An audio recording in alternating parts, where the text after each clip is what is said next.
I didn't want to speak out. Even now, I'm reluctant.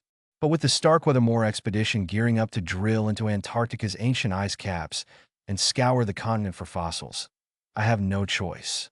They've ignored my warnings, dismissed my objections, and refused to hear why their plans are so dangerous.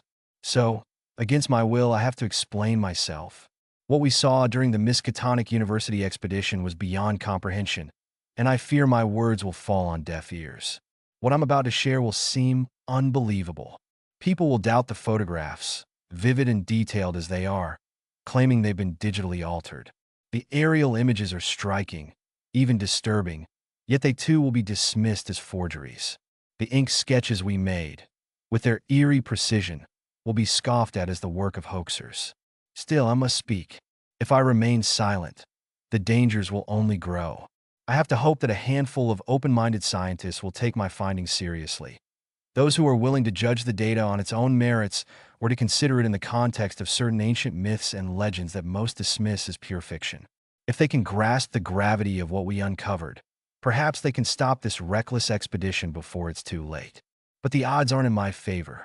My colleagues and I are relatively unknown, working out of a small university. We lack the prestige or clout to challenge Starkweather and more, whose resources and ambitions far surpass ours. Worse, we're not specialists in the fields that would lend weight to our claims. I'm a geologist, and my goal in leading the Miskatonic expedition was simple: to gather deep rock and soil samples from Antarctica's untouched regions. I never intended to venture into other realms of science or into nightmares.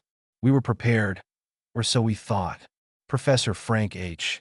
Pabity had designed groundbreaking drilling equipment that could penetrate rock layers with unmatched efficiency. His lightweight, portable system combined the principles of artesian and circular rock drills, supported by collapsible derricks, gasoline motors, and dynamiting gear.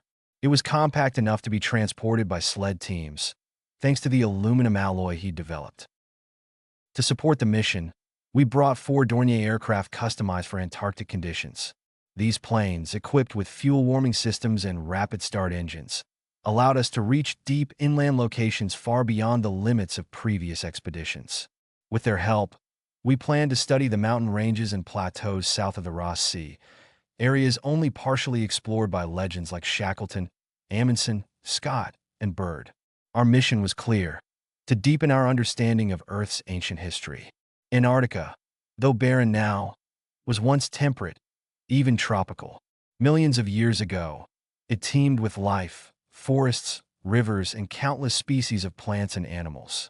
Penguins, lichens, and marine life along the coast are all that remain of that once vibrant ecosystem. Our goal was to uncover new fossils, particularly from the Precambrian and fossiliferous strata, to piece together the story of this lost world. We planned to bore into ridges and exposed rock faces, where ice coverage was minimal. If a site showed promise, we'd expand the opening with blasting to extract larger samples. The mile-thick glaciers covering much of the continent were an obstacle we couldn't afford to tackle head-on. Pabity's experimental technique of melting ice with copper electrodes and a portable generator showed potential, but was too untested for full-scale use. Ironically, this method is central to the Starkweather plan.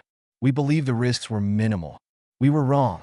What we found out there shattered all our assumptions, not just about geology, but about life itself.